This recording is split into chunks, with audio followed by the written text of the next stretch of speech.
They're trying Manchester United and Barcelona, because Barcelona, as we know, financially they need to do this deal, and Manchester United want to do this deal for Erik ten Hag. He's a big fan of De Jong and he needs De Jong, so the message has always been pretty clear. But on player side, as of today, I'm still told that it's still the same situation. He wants to continue at Barcelona. He loves the city, the club, everything of Barcelona, and so he doesn't want to leave. The situation is pretty clear on Frenkie's side. So let's see if Manchester United and Barcelona, as you mentioned, together will be able to change his mind or not. But as of now, it's exactly the same. There is an agreement in place between clubs, so it's important to remind that Manchester United and Barcelona are ready. Everything is ready. If tomorrow morning or any day the player changes mind and says, okay, I'm ready to go, the clubs are ready for 75 million euros plus 10 million euros in add-ons. So everything is set to be completed between clubs, but on player side is a main issue because Frenkie is still on his position. Yeah. Do you think Man United are looking for a defensive midfielder as well? So we've seen links with Sangare, Paredes as well in the last couple of weeks. Do you think they want to add another midfielder too? At the moment, it's not something close for Paredes or Sangare. A lot of links, but they are not players as of now so close to join Manchester United. I think from what I'm told, they're still focused on trying to change the Frenkie situation, and if not, to go for that kind of midfielder. So, for example, players like Yuri Tielemans or maybe Ruben Neves could be interesting options. They've always been appreciated by Man United, but their plan A, B, and C is Frenkie De Jong, and so this is why at the moment there are still no negotiation for these players. Paredes has been discussed because it's been offered to Manchester United, but it's not something like close or imminent. And also for other players in that position, I think that the real point with Manchester United as of now in July is to try again for Frenkie. Of course. In terms of right backs, there have been linked to a couple again recently, Walker Peters and Mukiele as well the last couple of days. Do you think that's a position that might come onto the radar for Ten Hag? This depends on Wan-Bissaka. If they will be able to sell Wan-Bissaka to find a good position, a good proposal for Wan-Bissaka could be an option to go for a new right back. They had links also with Dumfries, but at the moment Inter are busy with other stuff and they received nothing from Manchester United. So a lot of right backs linked, but at the moment the priority is to find a solution for Wan-Bissaka and to create some competition with Diogo Dalot, because I'm told that Ten Hag is really happy with Diogo Dalot. He considers him an important part of the team, but having another right back could be important for the next season. And so this is why at the moment Manchester United are exploring these possibilities, but the priority is to find a solution for Wan-Bissaka. Of course, and there's been some some striker links sort of emerging in the last couple of weeks as well, like sort of Scamacca, even Tony as well. Do you think they will look for an out-and-out striker this window?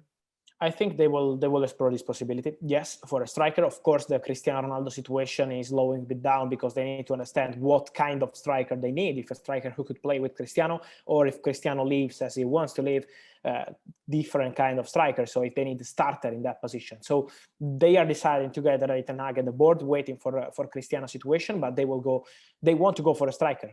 So for Scamacca at the moment there is nothing, despite the links, there is nothing going on. Antony has always been a top target, but Ajax already sold many important players, and the last one was to Manchester United, of course, Lisandro. So this is why at the moment it's not easy to negotiate with Ajax. The agents of Antony would be happy for the player to make his move this summer. They want Ajax to have a negotiation with Man United for Antony, but at the moment it's still not something imminent because Ajax now need to sign some players and Manchester United need to clarify Cristiano's situation.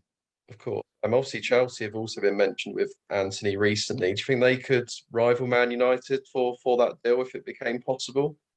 At the moment, it's not something advanced. I think they're now focused on centre backs. They're desperate with centre backs at Chelsea because they want to clarify the situation as soon as possible. Of course, they lost two important players like Christensen and Rudiger. They signed Koulibaly, but it's not over because they are in a battle with Barcelona for Jules Kounde. They made an opening proposal to Sevilla for 50 million euros plus add-ons, but Sevilla want more than this. They are discussing with the player, but Kounde is also speaking to Barcelona, and so is another battle with Barca after Rafinha, and we will see what happens. So at the moment, they are really focused on centre backs. They are trying to negotiate also with Paris Saint-Germain for Kimpembe because Tuchel is a big fan of Kimpembe, but at Paris Saint-Germain, they are open to discuss with Chelsea, but at their conditions. So 65 million euros and not 50 million euros as Chelsea wants. So it's still a negotiation to be discussed in the coming days, but now the priority for Chelsea is centre backs over wingers.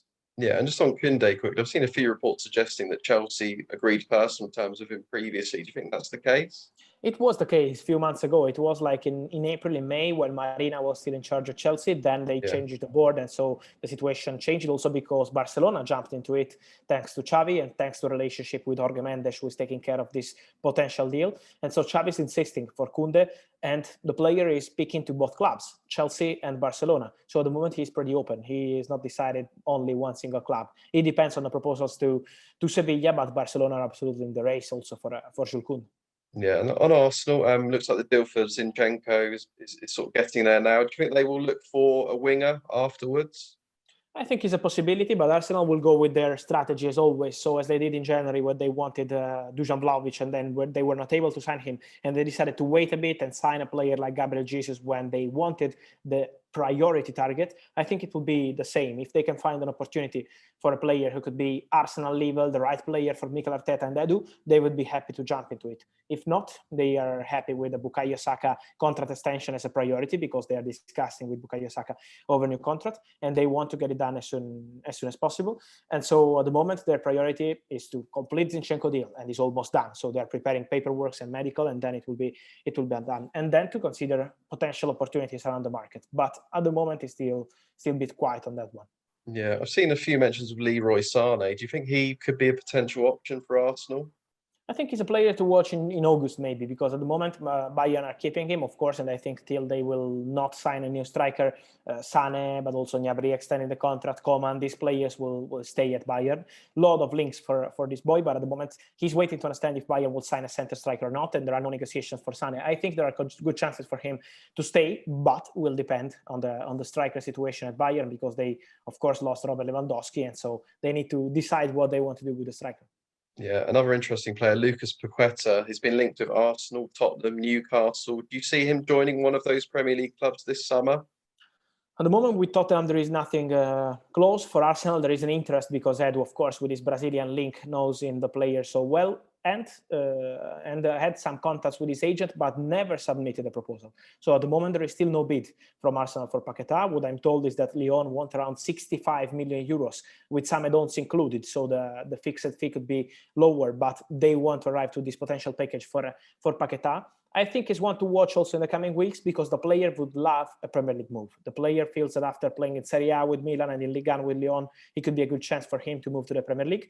Newcastle also had good contacts in January, and then they decided to invest money on Bruno Guimaraes and on Paqueta, but he's always been a player in the list at Newcastle. At the moment, Newcastle have the priority to sign a new striker. Arsenal are working on different kind of deals, but I think the player will try to find a solution in the Premier League, and so this is why he's one to watch in the coming weeks. Yeah, it's on Tottenham. They've been linked with Memphis Depay and James Maddison. Do you expect them to bring in another attacker before the window closes? I will keep it open, honestly, because Fabio Paratici, the director at Tottenham, always works on this kind of opportunity. For Depay, at the moment, I'm told there is still no bid from Tottenham.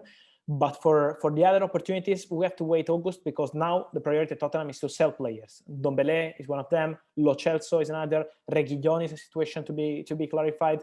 Harry Winks. So they will try to sell as many players as possible.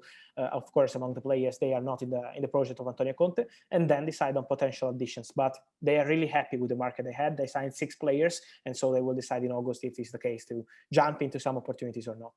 Yeah, of course. And just a Leeds player that they both, New Tottenham and Newcastle were linked to, Jack Harrison. Do you think he could leave Leeds this window? I think it's not easy. I think Leeds are happy with the team they have right now. They already sold Calvin Phillips and Rafinha. So the idea at Leeds is to keep the current squad, to add a striker, because they wanted the Kettler from Bruges, but he's now getting closer to AC Milan. So to add a striker and keep the current team. So I don't see them selling one more player this summer, but never say never. Depends on the proposal. But as of now, Leeds want to keep the same team. Yeah, and just finally on Newcastle, do you think we can expect a big deal from them? You mentioned they're looking for a striker. Do you expect it to be sort of quite a big deal? I think it's a possibility. I think it's a possibility because they want to sign talented players. So they don't want to invest only on names, but they want to invest on players that are part of the future project, as they did with Bruno Guimaraes and with many others. So I think a striker is the priority for them right now. After selling Botman, has been a top deal in the defense, and the priority will be for a striker, but they want to find the right one. So they wanted the Ekitike, then he joined PSG because of the problems on the commission on agent side, and so this is why it collapsed with Newcastle. But they will go for the kind of striker, a talented boy who could be ready for Premier League football.